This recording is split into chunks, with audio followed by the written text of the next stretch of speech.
So then what is happiness and where does it come from? We've got a couple of references. One of them being Maslow's hierarchy of needs. And at the peak, you've got this term self-actualization. According to a quick Google search, that means refers to the realization of a person's potential, self-fulfillment, seeking personal growth, and peak experiences. That sounds pretty good to me. But your definition of happiness is going to fluctuate. And we'll get into my analysis later. But it doesn't seem like happiness is this end state oasis that we just reach. It's like, we humans are adaptable. We're meant to adapt to our surroundings. And this self-actualization seems to make sense because even though it goes like this, your emotional state, it refers to the growth and the expansion of ideas, expansion of understanding, and increased potential. So that's one example. Second reference is we can use, around the globe, they've got these things called blue zones. And blue zones are these locations around Earth that have the highest average age of living. Another quick Google search tells me that you have Okinawa, Japan, Sardinia, Italy, Nicoya Peninsula, Costa Rica, Icaria, Greece, Loma Linda, California. And I share those not so that we can just flock by the masses to these places, but these places have the highest average age of living across the globe, these 5 pockets for whatever reason, and perhaps, just perhaps, it makes sense to deep dive into what the heck these people are doing differently from the rest of us. Why do they have such a higher average age of living than the rest of the world? If you look at life expectancies, in the US it's about 76 years. In Okinawa, Japan, some villages have life expectancies exceeding 90 years. Okinawa, Japan also happens to be the place on Earth with the highest number of centenarians, people over 100. These places are pockets of society that have figured out how to live a long life.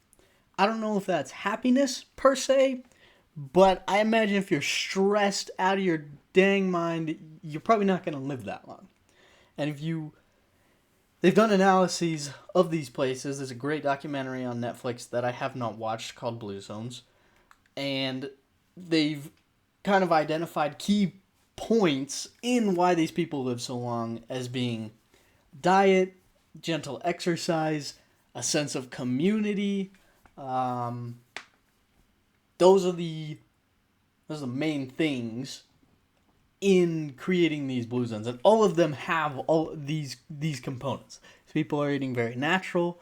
They're eating grown vegetables, grown fruits. There's a great Vice documentary on Icaria, Greece, where these dudes are just fishing, and they're drinking wine too. I don't know about Okinawa specifically. Cigarettes are pretty popular in Japan, and Japan also happens to have one of the highest average life expectancies as a country. I think is the number one. It's about 86 years. The entire country of Japan. So Japan is living on average 10 years longer than Americans. That's crazy to me. Because whatever they have done, however they've set up their culture, their country, they're living longer than us. And maybe that's happiness, maybe it's not. But their life expectancies are longer. If we look at another happiness study, another place of where happiness comes from, there's Harvard's running a study. I believe it's still ongoing. It's about 85 years long, and they started this happiness study about 85 years ago.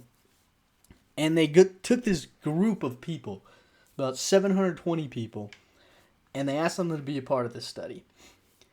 And they tracked them over their entire lifetimes and periodically, every 5, 10, whatever it was, years, checked in on them and asked them about their quality of life, asked them about their relations, asked them about their circumstances, how they were feeling.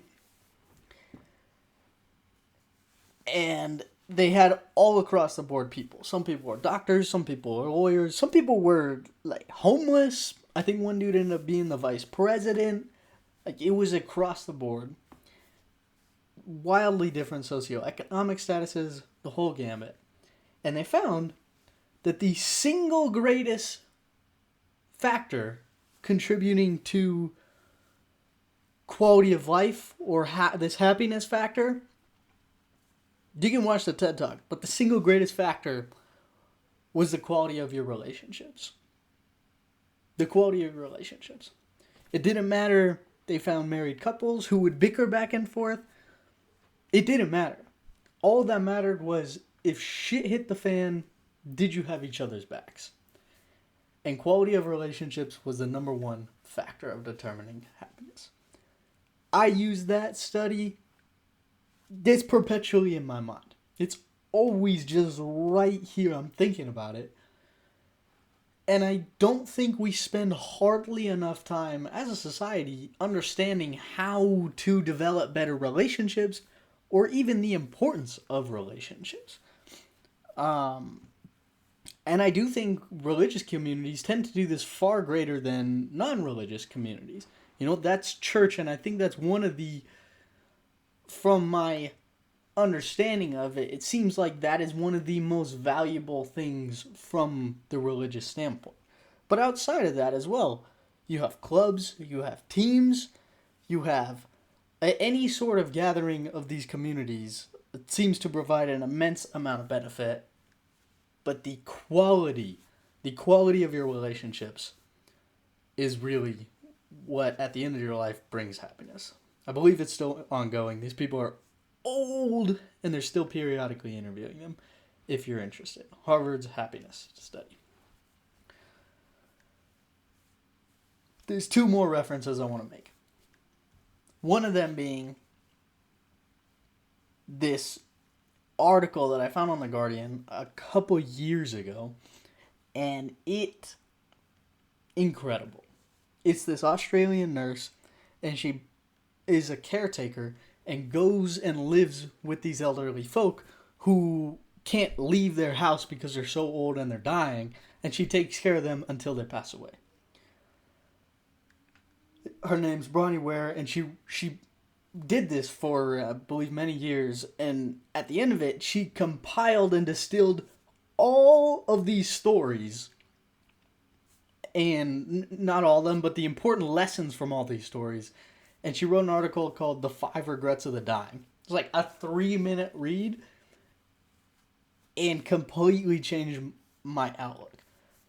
5 Regrets of the Dying, Bronnie Ware. And I think this is a phenomenal reference point, because these are the people who have already lived their lives and just shared how they regret. She wrote an article, and I'll share the 5. She also wrote a book, which I read because I was enthralled. I was so curious. And there's even more good stuff in there. But I'll share the 5 regrets of the dying.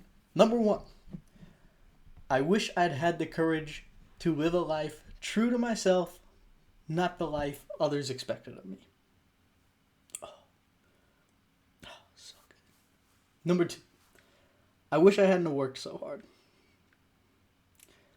I've got a friend who seems to be immune from the work side. He does not care. He's like, I'm here to chill with my friends and enjoy my life.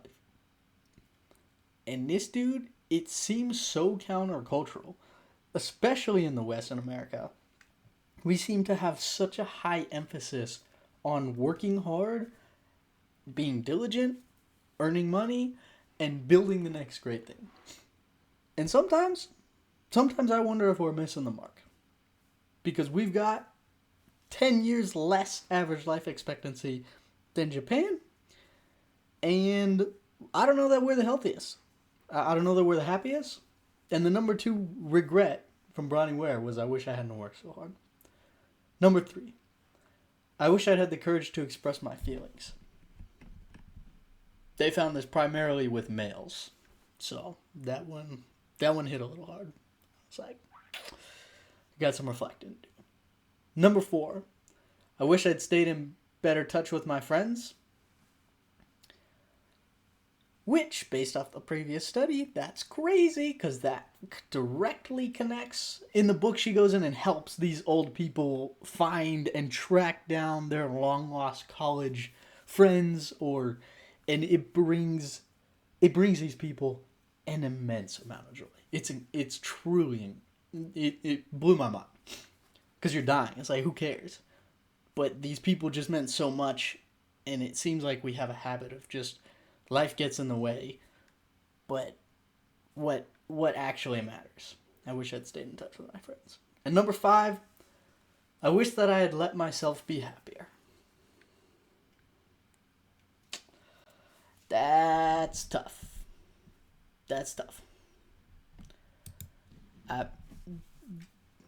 We'll get on the preach box later. But it seems like our priorities as a society are maybe not totally in line, or conducive rather, to creating a life of fulfillment, a life free of regrets, and a life that ultimately we're happy to have lived. There's one final, there's a few more references I'll get into, but a final one that's scientifically backed, if you want to call it that, I guess. Jonathan Haidt is a clinical psychologist, I believe. He wrote a phenomenal book called The Happiness Hypothesis. And he wrote an article essentially condensing some of these about happiness and the mistakes that we make finding happiness. This is a 3-minute article. I'll include that as well. And he found that these top 3 things were significance or purpose. Essentially, when people are contributing to something greater than themselves, we find much higher levels of happiness. And this is seen in all sorts of pockets of life. It's part of the medical field. Wow, that was the only thing that came to mind. But all sorts of these fields, when we're dedicating it back to something larger than ourselves, they find greater levels of happiness. Number 2, that's crazy, sense of community. This sense of community thing, I think we're missing the mark.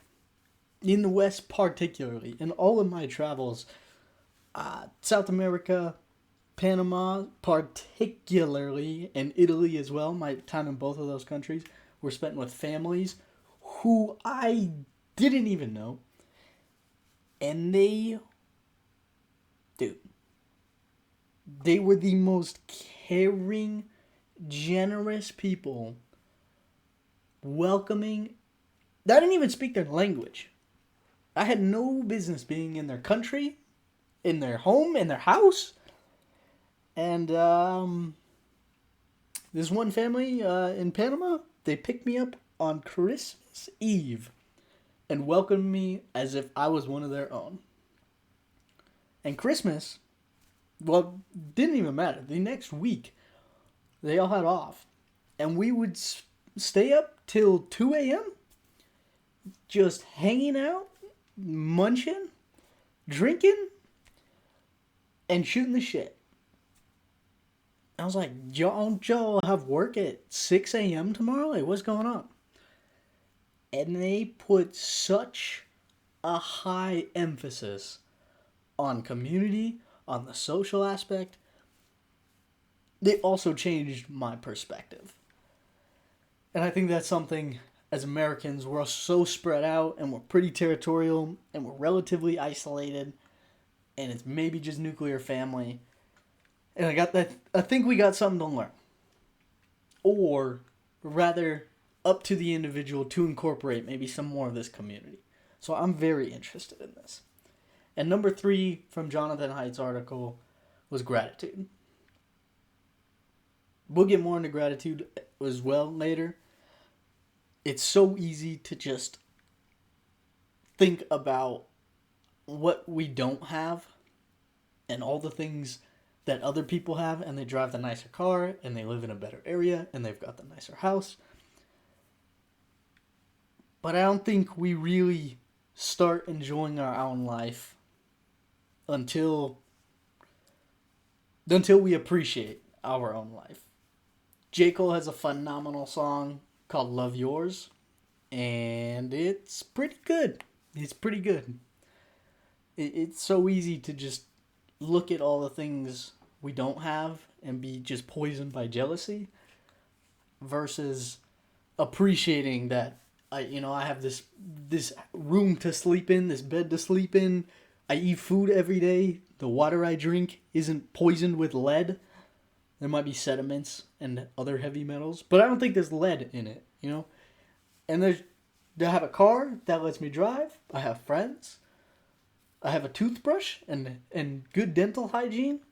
I can get haircuts and buy T-shirts. I have freedom of speech, and I live in a country that allows me to not be. Well, I'm not in North Korea. I I I think it can always be worse, and there's always something to be grateful for. And we undersell both of those points. So I'll get kind of into my analysis after this, but those are sort of the main references. Yeah, I hope that was helpful.